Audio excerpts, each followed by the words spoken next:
Hello and welcome back to another episode of Bedtime Stories. My name is Tracy and I'm your host. Tonight we're reading chapter 24 of I the Wizard by Daniel McKnight. I have permission from the author, Mr. McKnight himself, to read this book to you on the internet.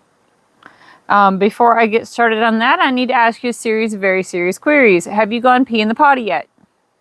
Have you brushed your teeth? Have you got your water next to the bed? I got my water right here. It's got a little bit of salt in it tonight. Have you done your stretches? Got all that done? Great job. I am very impressed. I do apologize for the different look that I have right now. I had improv performances tonight, and I wanted to be able to be seen in the lights, which I was not able to get all enough lights spread out to make it really worth the while that I spent on doing the makeup, but whatever, it's fine. I got some practice putting on makeup. I didn't do that a lot in my youth and childhood because I really was not a girly girl really at all. And anytime I put on makeup, I was accused of trying to step out on the boyfriend. Anytime I tried to do anything at all, in fact, I was accused of having nefarious purposes for trying to look pretty or act smart. So I didn't do it very often because I'm a people pleaser. I'm a recovering people pleaser. And yeah. But anyway, let's go ahead and read chapter 24. That's enough about me. Let's read this book. I got to the cottage 3 hours later. Night was beginning to fall as I tied my horse by the front door. I grabbed my staff and the gift and made my way into the cottage. I opened the door and was immediately sorry. Viv was on the settee, crying. Petch was on the chair opposite, looking at her with a confused, but very concerned look on his face. Viv looked up, and with tears streaming down her face, she said, "You're leaving?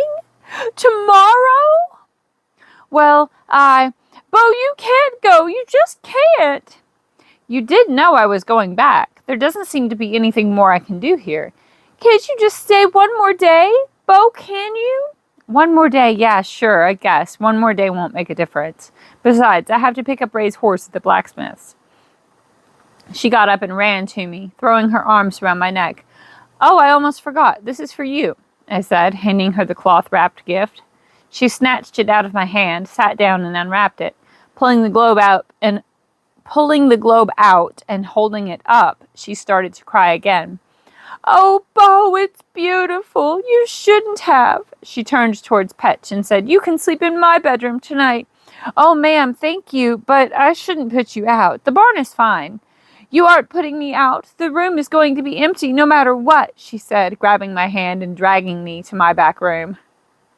"Take care of my horse," I yelled to Petch as the door closed. Not surprisingly, the next morning I awoke alone. I was still amazed at how Viv could slip in and out of the room without waking me. After I dressed, I walked out of the bedroom. I could hear Viv in the kitchen area, and I guess she heard me because she stuck her head around the corner. "Good, you're up," she said. "I'm making a big breakfast. I've got fresh biscuits and honey, griddle cakes, crisp bacon, fruit, cheese, and a big pot of tea. Sit down and I'll get you a plate." "What about Petch?" "Oh, I almost forgot about him. Could you knock on his door and get him up?" As breakfasts go, it could have been more uncomfortable, but I don't know how. Viv was buzzing about, making sure we had enough of everything. Petch couldn't look either one of us in the eye, and I just wanted to get up from the table. Viv eventually settled down and asked me what I wanted to do during the day.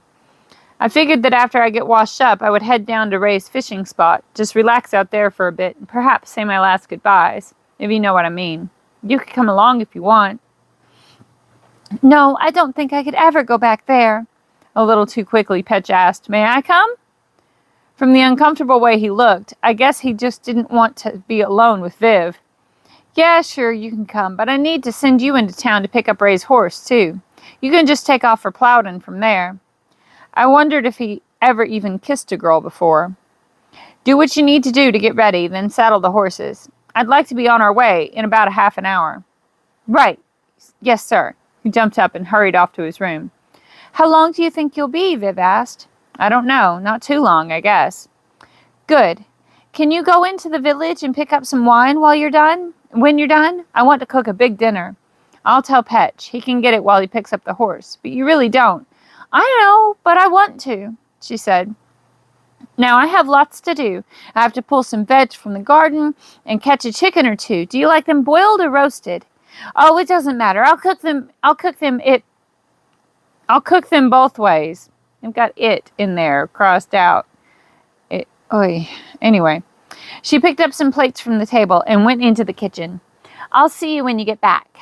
And that's the end of chapter 24. I'm going to mark this typo. No. Dagnabbit. Report content error. Typo.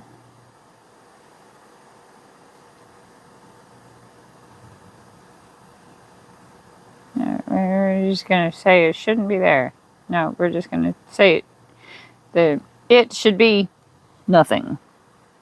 Alright. That was only like 6 minutes. I feel like I'm cheating you if I only read the one chapter. Even though my tongue, I got a boo-boo on my tongue back here at the back. And I keep catching it on my teeth when I talk. And it's not very fun at all. But I'll suffer for you. Alright? You better appreciate it. So chapter 25. Also, it's after 10 o'clock at night. What time is it? 10:30. It's 10:30, my friends. Hoy. Alright, chapter 25. You owe me one. I think Petch must have used a speed spell on himself. It seemed as if he had the horses ready to go before I even left the table. There were a couple of times on the ride to the stream that he started to say something, but stopped short just as the words were about to leave his mouth. Just as at Hannon's, he had something on his mind, but didn't know how to start. We trotted up to the fishing spot, dismounted, and tied our horses' reins to a tree branch. Looking around for nothing in particular, I finally decided to sit down under an oak tree. I put a blade of grass in my mouth, closed my eyes, and started to reminisce about the times Ray and I spent together. My thoughts were turning morose and maudlin when Petch stepped up and asked how to bring blood on the ground to light. Thankful for the interruption, I got up, took out my wand, and walked over to the spot where Ray died. Holding the wand away from my body, I slowly said the words to the spell. A small blue light appeared on the wand tip, and splotches of glowing crimson appeared on the ground. There's not as much as the last time I was here, I said to Petch. Looks like some of the blood may have been washed away by morning dew, or eaten along with the grass by some bugs. You get the idea. He nodded and closed his eyes. I could tell he was repeating the words to the spell over in his mind. Mind if I give it a try, he asked. Sure, go ahead. For the first time since we met, I saw him smile. He took out his wand and said the words. The same patches of blood appeared again. I wandered back to the oak tree and sat down as Petch went about the field trying out his new spell. After about 20 minutes, with me hovering on the brink of sleep, Petch yelled, Bo, sir, does the spell work on animal blood as well as human? I think so. Don't see why not. Why? They're in the woods. A small bit of blood is glowing. Probably just a fox caught a mouse or something. Yes, I guess so. I closed my eyes and tried to get back to my nap. I wasn't in a big hurry to get back to Viv. Do you know what this is? Asked Petch, standing over me. I opened up my eyes and chastised myself for not hearing him approach. Between him and Viv, I was starting to feel very old. Petch was holding a piece of carved wood that looked a little like a leek, with a metal spike sticking out. It was covered in blood. I scrambled to my feet and snatched it out of his hand. This is an awl. Where did you find it? It was over there, he said, pointing, in the woods. Come on, we're going to the village. Without waiting for him, I got on my horse and galloped off. As far as I could tell, I made it into the village in record time. I knew Petch would be along, but I didn't want to wait for him. I rode up to the tanner's, got off my horse, grabbed my staff, and bolted inside. What do you started to say from behind a workbench that doubled as his desk. Without waiting for him to finish, I gripped my staff with 2 hands, swung, and struck him hard across his head. He was unconscious before he hit the ground. After I made sure that I didn't kill him, I grabbed a couple of leather straps off the bench and tied his hands. It was then that Petch wandered in. He stood staring for a moment before he started talking. I saw your horse, he stammered. Is he dead? No, grab an arm. We're going to drag him to the jail. A short while later, we were in Sheriff Ranulph's office, with Skeet still unconscious. We dropped him on the floor. The woman behind the desk stared at Skeet's limp body. "What in God's name have you done?" "He's the one who killed Ray," I said. "Open the cell." With a look of confusion and disbelief, she got the keys and unlocked the door. It was easy enough to drag him in, as I wasn't too concerned about bruising him. I cut his bonds, and with a slam that rocked the bars, I shut him in. I turned to the woman and asked, "Do you know where the sheriff is?" "He's supposed to be in Kingstown today, but his plans change a lot." "Yeah, fine. Do you have somebody you can send to get him?" "We generally use the butcher's son." "Go get him. Tell him that the sheriff needs to be here as soon as possible and that I found Ray's killer." I turned to Petch. "You need to go and tell Viv that we got the murderer." "Anything else?" "Yes. Tell her that I'll be late for dinner and I'm sorry. Also, let her know that we will probably be staying for a couple more days. Then I want you to get back here as quick as you can." "Sure, Bo. What about you, sir?" "I'm going to stay around here for a while. I'm sure Skeet has some friends around town. I just want to make sure he stays locked up." And that's the end of chapter 25. That was exciting, wasn't it? Okay, well, good night. Sleep tight. Don't let the bedbugs bite. And if they do, you bite them back, okay? Okay, I love you. Good night.